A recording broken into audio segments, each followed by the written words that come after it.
It is almost time to build our new sequential world record. And I thought that using some visual examples from the video classes from the last year attempts would be a good help for someone to understand and see a little more. Building a large formation is complex. All parts need to be addressed, organized, and work together for the success of the mission. Ground support, communications, rigging, pilots, airplanes, briefs and debriefs, all kind of learning seminars, and everyone performing their best. All work towards one goal. Video classes that we were using for the center points for the last year formation in 2023 show us some very good lessons that we all can learn. I want to keep it as short as possible because there is so much information to digest and remember. From the time you leave the airplane, know your exit timing. Why? Because your plane can be higher or lower passing above the formation. There will be always an experienced jumper by the door designated to observe and tell everyone how many seconds delay to take. The whole plane should relay and acknowledge the information. The bigger the formation we build, time standing by the door becomes more critical. We should spend no more than 2 seconds between jumpers, otherwise people exiting last would need to cover a lot of distance to fly towards the formation.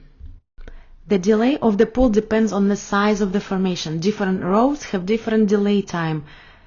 Few rows or a full plane may take the same delay time for safety reasons. If each of us opens on the same level, if someone has an off heading, the person should go lower than the previous jumper. So each jumper should watch the next jumper's opening to eliminate collisions prior to turning and heading towards the formation. Coming back to the formation, where is your echelon? When we turn right or left to go to our echelon, it's nice to know the previous jumper's canopy colors or at least your row's leader's canopy colors. Then it is very easy to keep an eye on them and follow them. Stay with your echelon and the leader. Echelons stay on the side and in front of the formation, giving the space closer to the formation to the previous rows to build. Do not crowd them. Staying up front and on the side is your advantage position. You can analyze how fast the formation is flying towards you, and you can see how previous rows are approaching. Watch your echelon's leader. He knows when to go towards the formation. Watch the lean of the formation. It is very healthy when the formation leans forward. The top canopies are the largest and the newest. Being docked together, they create a large, fast wing. If a single canopy gets behind that wing, it may never catch up to the formation. Speaking of the fast-flying formation, here is a screenshot from the last year approaches. When people make approaches from behind, they may never catch a fast-flying formation. This eats our precious time and it creates a mess for the rest of the people approaching. This is why the organizers are teaching a new approach to dock, always from the side of the formation and never from behind. The right way to approach the formation is from the side. For our advantage, we should stay slightly in front of the formation and slightly higher than our slot. We used to look at the formation from behind and observe the whole action. Of course, we can see everything, but we might never dock. We need to sit on the side of the formation and see the side view, our slot and the echelon. So what happens if you make an excessive or wrong move that puts you behind the formation or on the lower side? It takes much more time for you to arrive for a dock, and it screws the other people approaches that are behind you. Here is my view as number 49. The red arrow points where I have to go for a dock, and you can see the full echelon in front of me went behind. I had to sit there and wait for all of their approaches.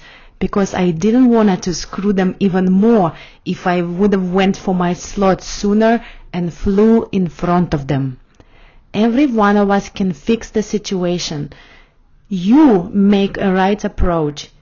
Help the people that go after you. Yay, we finally came for a dock. Lockups, please remember that you are always docking a wing.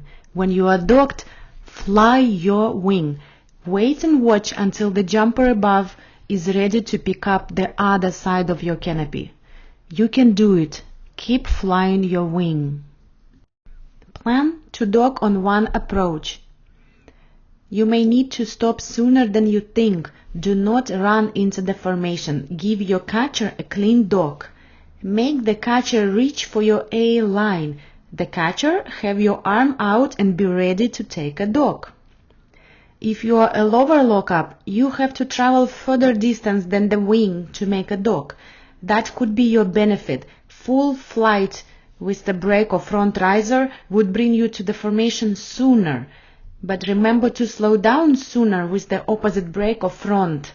It presents your canopy's ear very well for the catcher. Do not overfly your slot. If you need to reset, think about making it small and quick to come back. Don't go further than a couple feet away. Don't panic. You don't want to develop extra speed and lift. There are people behind you that on the approach already too. Here is some long and painful abort action video. This jumper was approaching and thought it wasn't good enough, decided to reset, while the other jumpers past him already zipped into the formation. This created a panic in that jumper and his resets became much harder. It is possibly better to keep the zipper. One person reset should be quicker than the whole row reset. Those 3 jumpers took a full minute to dock on the formation. If you really have to unzip, think about going only a couple feet away from your slot to give a little bit extra room for that jumper to settle. We are to the sequential part. If you can dock by approaching from the side, then you can rebuild exactly the same way, leaving to the side few feet away and coming back from the side. This was the plan for the 2023 record attempt. This might be modified or changed the next months. But since there are 2 rows involved into the sequential rebuild, we have to plan and stick to the plan. Nobody should separate on both breaks and go behind the formation. Instead, do one control, whichever allows you to slightly move to the side of your slot.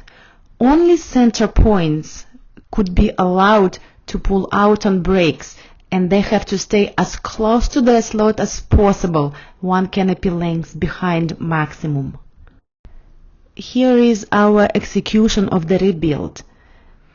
When we separated, I had to go too far behind for my liking. I was forced by the jumpers that went immediately behind, not to the side, into my slot. Watch 2 people suddenly appearing in front of me from both sides, flying behind the formation and making me move away further.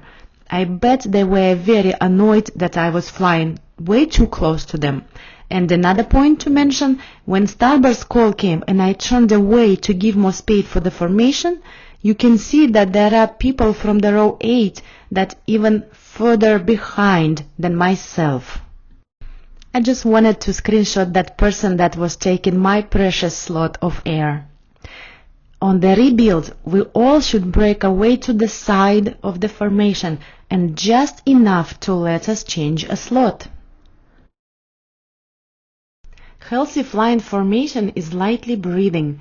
When nobody in the formation is looking down but looking up at their own wing and across the formation. Holding other canopies lightly, letting them breathe and feeling them, then the formation is happy. Starburst. I don't have many Starburst screenshots of our full formation because we hardly got to that point in 2023. But the principle is that some rows peel off during the count. Please know your count and the final 36 way breaks up on 0. Listen to the count. Let's build it this time. Everyone on the formation is absolutely capable to build it nice and beautiful and rebuild it.